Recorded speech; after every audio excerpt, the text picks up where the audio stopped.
Imagínate arrastrándote por el barro helado de la Galia Central en una noche sin luna, con el corazón latiendo tan fuerte que temes que te delate. Eres un mensajero tratando de escapar de la fortaleza para pedir ayuda, y el terreno frente a ti parece perfectamente plano. Un camino seguro hacia la libertad. Respiras hondo, te comprometes con la carrera y plantas el pie. De repente, el suelo te traiciona sin previo aviso. Tu pierna se hunde en un hoyo oculto y un crujido nauseabundo resuena en la noche. No has torcido simplemente un tobillo. Has pisado una lilia, una pesadilla de ingeniería romana donde una estaca de roble endurecida al fuego está enterrada dentro de un hoyo con forma de embudo diseñado específicamente para destrozar la tibia de cualquiera lo bastante imprudente como para correr. El dolor explota por tu pierna, cegador y absoluto. Actúas por instinto e intentas liberarte, pero la forma de gancho del hoyo solo encaja tu extremidad rota más fuerte. Estás atrapado, indefenso. Y entonces, desde la oscuridad a 50 metros de distancia, escuchas la respiración calmada y rítmica de un centurión romano. No necesita luchar contigo. El suelo ya te ha derrotado. Esta es la aterradora realidad del asedio de Alesia. No es una batalla de espadas y escudos. Es una masacre a base de pala y hambre. En el año 52 a.C., Julio César se encontraba mirando lo imposible. Estaba en territorio enemigo, superado en número, y su carrera pendía de un hilo. Enfrentándose a él estaba Vercingetorix, el rey de los galos, un líder que finalmente había unido las tribus y ahora se sentaba seguro en la cima de la meseta de Alesia con 80.000 guerreros. Vercingetorix tenía la ventaja del terreno elevado. Tenía los suministros, tenía los números. Esperaba que César lanzara un asalto desesperado y sangriento cuesta arriba, una misión suicida que acabaría con la ambición romana en la Galia para siempre. Pero César no atacó. Miró la fortaleza montañosa y decidió reescribir las leyes de la guerra. Ordenó a sus 50.000 legionarios que dejaran de marchar y empezaran a cavar. Si no podía vencer a Vercingetorix en una lucha justa, simplemente borraría el campo de batalla. Los romanos comenzaron un proyecto de construcción de proporciones maníacas. Rodearon toda la colina con un anillo de fortificaciones de 11 kilómetros. Pero estos no eran simplemente muros. Eran una zona de muerte compleja de trincheras, ríos desviados y esas horribles trampas ocultas. César no solo estaba construyendo una valla, estaba construyendo una máquina para moler el espíritu galo hasta convertirlo en polvo. Vercingetorix, observando desde las murallas, se dio cuenta de la trampa demasiado tarde. Vio el lazo romano apretándose y jugó su única carta restante. Antes de que el círculo se cerrara completamente, lanzó su caballería a través de un punto débil en las líneas. Su misión no era luchar, sino correr. Cabalgar hasta los rincones de la Galia y convocar un ejército de socorro masivo, una fuerza de más de 250.000 hombres para aplastar a César por detrás. César los vio escapar. Sabía que el reloj había empezado a contar. Sabía que una ola de enemigos venía a aniquilarlo. La mayoría de comandantes se retirarían. César, en cambio, hizo algo demente. Ordenó a sus hombres construir un segundo muro, esta vez mirando hacia afuera. Los romanos, ahora efectivamente, se estaban atrapando dentro de una rosquilla de fortificaciones, esperando ser atacados por 80.000 hombres desesperados desde dentro y 250.000 guerreros furiosos desde fuera. Para entender la magnitud del desastre que se desarrollaba en Alesia, debemos primero entender al hombre que se erguía en las murallas. Vercingetorix era una anomalía en el caótico paisaje tribal de la Galia. Antes de él, las tribus galas eran sus peores enemigos, constantemente peleando, atacándose unas a otras y vendiendo a sus vecinos a Roma por un puñado de monedas de plata. Vercingetorix cambió la ecuación. Era un noble de la tribu Arverna y poseía una rara combinación de carisma político y disciplina militar despiadada. Forjó una coalición a través de sangre y hierro, disciplinando famosamente a los caciques vacilantes, cortándoles las orejas o arrancándoles los ojos. Exigía unidad absoluta porque sabía exactamente lo que se les venía encima. Para el año 52 a.C., las guerras gálicas se habían prolongado durante 6 años brutales. La máquina romana parecía imparable, pero justo meses antes de Alesia, algo sin precedentes ocurrió. La máquina se rompió.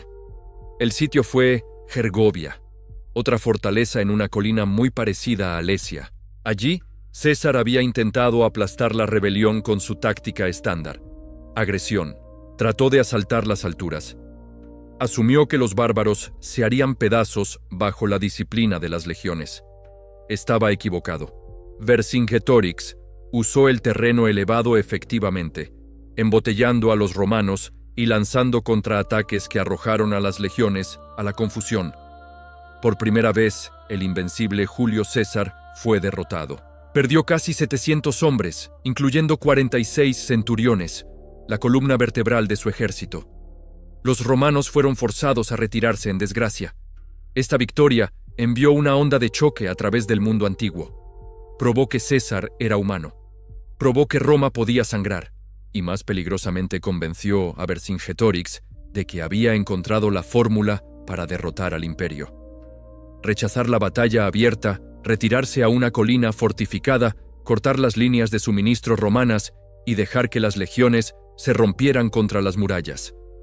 Este éxito en Gergovia se convirtió en el arquitecto de la perdición de Vercingetorix en Alesia. Cuando las legiones romanas comenzaron a perseguirlo otra vez ese verano, el rey galo no huyó hacia los bosques profundos o dispersó su ejército para conducir guerra de guerrillas. Miró el mapa y vio Alesia. Era Gergovia otra vez, pero mejor. La meseta era más grande, las murallas más altas y el suministro de agua abundante. Creía que estaba tendiendo la misma trampa que había funcionado antes. Atraería a César, dejaría que los romanos se agotaran en asaltos inútiles y luego los aplastaría. Vercingetorix marchó sus 80.000 guerreros hacia la meseta Mandubio con la cabeza en alto. Trajo a la población local, llenó los graneros, se preparó para una gloriosa batalla defensiva, pero falló en tener en cuenta la adaptabilidad de su enemigo. César era un hombre que aprendía de sus cicatrices. La humillación en Gergovia había quemado cualquier arrogancia que el general romano pudiera haber tenido con respecto a los asaltos de asedio. César miró a Alesia e inmediatamente reconoció que asaltar las murallas sería una masacre para sus hombres. Así que cuando Vercingetorix miró hacia abajo, desde las murallas ese primer día, esperando ver escaleras y arietes, vio algo infinitamente más aterrador. Vio topógrafos. Vio ingenieros clavando estacas en el suelo para medir distancias. Vio a las legiones trazando el perímetro para un muro propio. César había cambiado el juego. No iba a luchar contra Vercingetorix. Lo iba a ignorar. El impacto psicológico en las fuerzas gálicas no puede ser exagerado. Estos eran guerreros criados en una cultura de valentía individual y combate singular. Querían cargar, chocar espadas, gritar sus gritos de guerra. En cambio, fueron forzados a ver a los romanos cavar zanjas. Día tras día, la línea romana se apretaba como una serpiente constrictora. La orden se transmite por la línea. 50.000 escudos se apilan. 50.000 pila se plantan en la tierra. En su lugar, las legiones sacan sus dolabras, el pesado pico que es tanto un símbolo del poder romano como el águila estándar. Las tácticas aquí son despiadadas en su simplicidad. Si no puedes matar al enemigo con acero, lo entierras con tierra. El trabajo comienza con una velocidad que desafía la creencia. Estos hombres no son solo soldados, son las mejores cuadrillas de construcción del mundo antiguo. En horas, el suelo verde del valle está desgarrado abierto. La primera incisión es una trinchera masiva de 6 metros de ancho, cavada específicamente en la base de la colina. Dentro de Alesia, el humor cambia de burla a alarma. Vercingetorix ve la cicatriz marrón de las obras de tierra alargándose hora tras hora. Sabe que no puede dejar que los romanos terminen este lazo. Ordena a su caballería, la élite noble de las tribus gálicas, que se prepare. Truena cuesta abajo, apuntando a masacrar a los legionarios mientras están hasta la cintura en el barro. Esta es la primera prueba verdadera del asedio. Una pelea caótica y arremolinada estalla en el espacio entre la colina y las trincheras. Los trabajadores romanos sueltan sus palas, agarran sus escudos y forman nudos defensivos apretados. Pero César ha anticipado esto. Desata su propia arma secreta: caballería germánica. Estos son mercenarios contratados de más allá del Rin, jinetes salvajes que cabalgan junto a las legiones. Se estrellan contra la carga gálica con ferocidad. La escaramuza es sangrienta y desesperada, luchada a la sombra de las murallas crecientes. Los galos son rechazados, dejando a sus muertos en las mismas zanjas que los romanos están cavando. Pero la incursión revela una verdad aterradora a Vercingetorix. La línea romana se está solidificando. Una vez que el muro principal esté terminado, su caballería, sus unidades más rápidas, será inútil. Estarán atrapados dentro, comiendo comida que su infantería necesita. Toma una decisión fatídica, bajo la cobertura de una noche sin luna, antes de que el anillo romano esté completamente cerrado. Vercingetorix ordena a toda su fuerza de caballería que escape. Miles de jinetes silenciosamente se abren paso a través de un hueco en las líneas romanas inacabadas. Se deslizan pasando a los centuriones durmiendo y galopan hacia la oscuridad. Sus órdenes son simples: cabalgar. Cabalgar a cada tribu en la Galia, decirles que su rey está atrapado, decirles que traigan a cada hombre capaz que pueda sostener una lanza. Volver y aplastar a César. César despierta con las noticias al amanecer. Los pájaros han volado. Mira las huellas alejándose de Alesia e inmediatamente entiende las implicaciones. El reloj ha comenzado. La legión romana ya no solo está asediando una ciudad. Ahora son el objetivo de una operación de rescate masiva. La mayoría de comandantes entrarían en pánico. Verían la vulnerabilidad de su posición, expuestos en campo abierto, esperando que lleguen 250.000 galos furiosos. César no entra en pánico. Llama a sus ingenieros. Señala a los campos vacíos detrás de su ejército, lejos de Alesia. El plan se expande. Las legiones no dejarán de cavar. Construirán una segunda línea de fortificaciones mirando hacia afuera, creando una rosquilla fortificada masiva. El ejército vivirá, dormirá y luchará en la franja estrecha entre estas dos murallas. Es una locura táctica, una hazaña de arrogancia ingenieril que no tiene paralelo en la historia. Dentro de esas fortificaciones dobles, los legionarios vivían en condiciones que desafían toda lógica militar. Dormían literalmente entre dos ejércitos enemigos, sabiendo que cualquier noche podría ser la última. Pero la genialidad de César no residía solo en la audacia del plan, sino en los detalles diabólicos que convertían cada metro cuadrado en una trampa mortal. Las Lilia eran solo el aperitivo. Los ingenieros romanos habían diseñado un menú completo de horrores. Primero venían los cipi, troncos afilados plantados en ángulos imposibles de esquivar. Después, las stimuli, ramas cortadas y endurecidas al fuego que sobresalían del suelo como dientes de tiburón. Y por si esto fuera poco, cavaron pozos llenos de estacas de hierro que los legionarios llamaban lobos, porque una vez que te atrapaban, desgarraban la carne como colmillos. Pero la verdadera obra maestra era el agua. César había desviado 2 ríos para llenar las trincheras más profundas. No era solo un obstáculo, era una sentencia de muerte diferida. Cualquier atacante que lograra cruzar las primeras trampas se encontraría chapoteando en agua helada hasta el pecho, convertido en un blanco perfecto para las jabalinas romanas. Mientras tanto, dentro de Alesia, una tragedia diferente comenzaba a desarrollarse. Los 80.000 guerreros de Vercingetorix habían sido acompañados por sus familias, ancianos y niños de las tribus aliadas. La fortaleza, diseñada para albergar a la población local en tiempos de crisis, ahora se ahogaba bajo el peso de más de 100.000 bocas que alimentar. Los primeros síntomas del hambre aparecieron después de 3 semanas.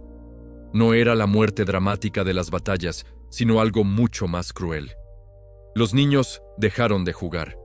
Los ancianos comenzaron a hablar menos. Las raciones se redujeron a la mitad, luego a 1/4. Los graneros que una vez parecían inagotables mostraban ahora su fondo de madera podrida. Vercingetorix se enfrentaba a una pesadilla logística. Sus espías le confirmaban que el ejército de socorro estaba en marcha, pero tardaría semanas en llegar.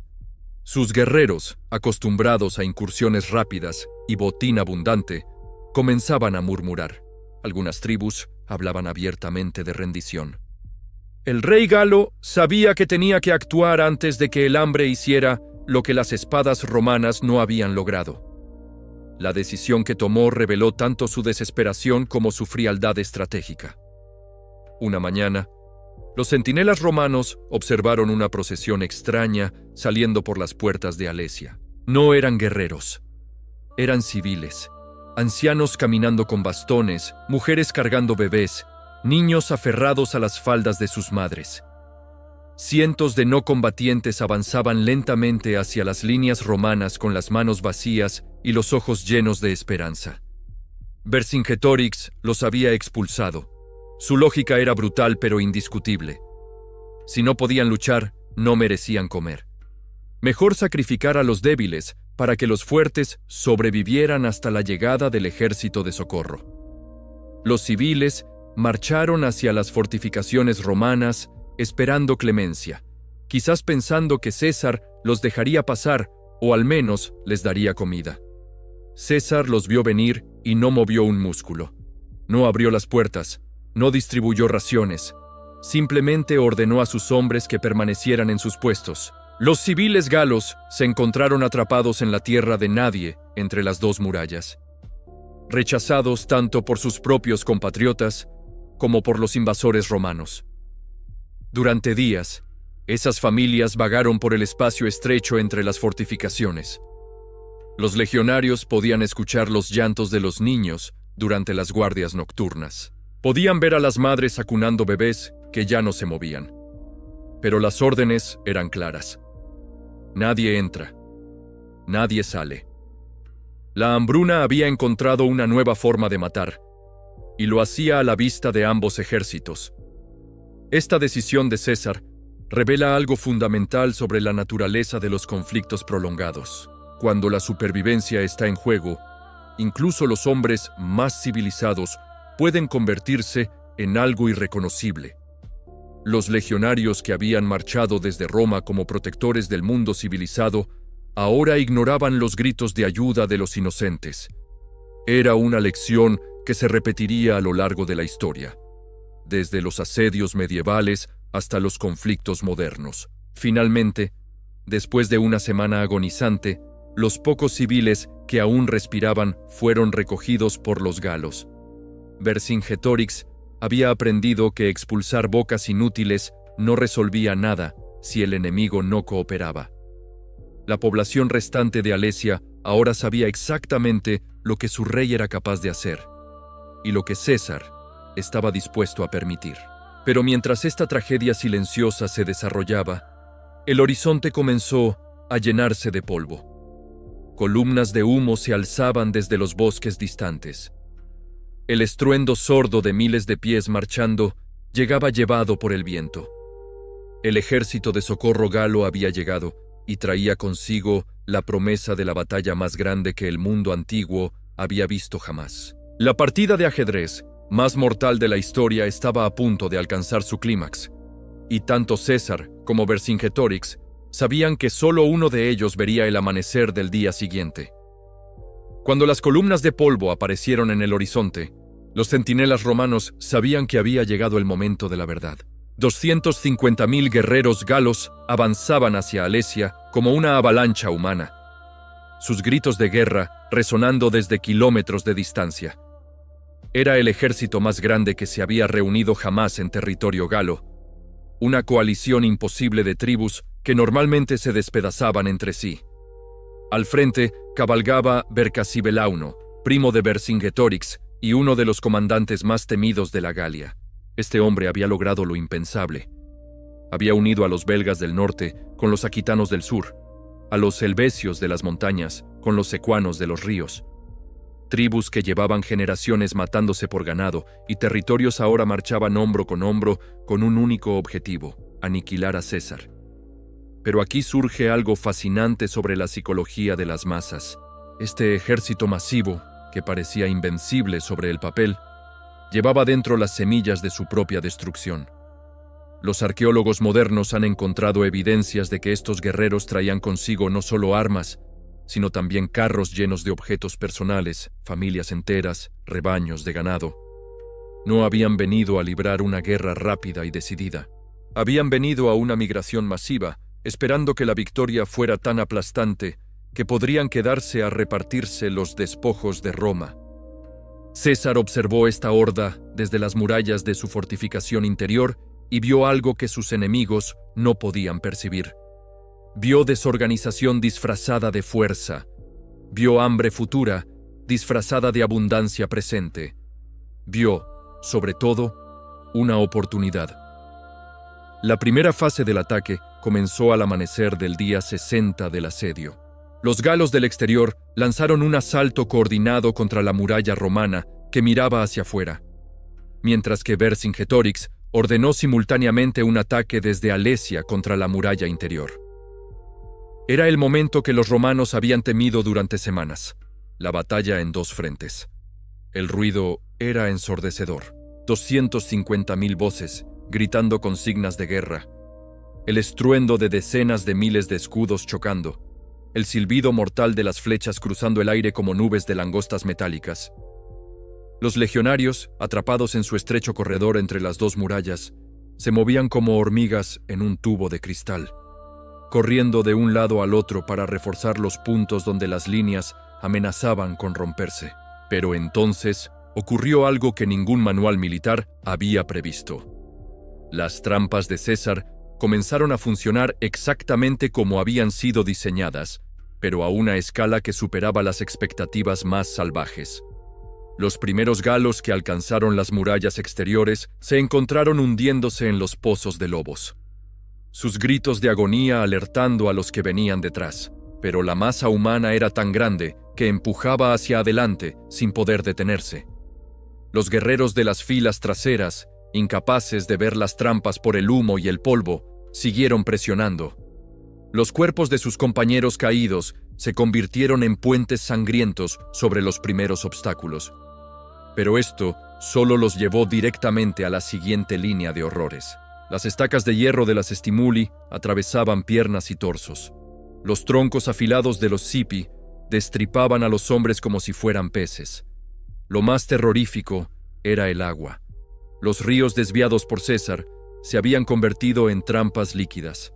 Los guerreros galos, cargados con armaduras pesadas y escudos de bronce, se hundían como piedras. Los que lograban mantenerse a flote se convertían en blancos inmóviles para las jabalinas romanas, que caían desde las murallas como lluvia de acero.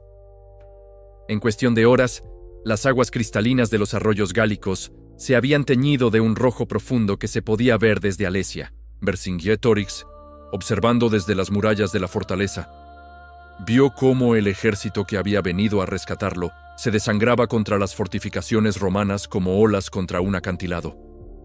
Pero la batalla estaba lejos de haber terminado. Vercasibelauno era demasiado inteligente para seguir lanzando hombres contra una picadora de carne.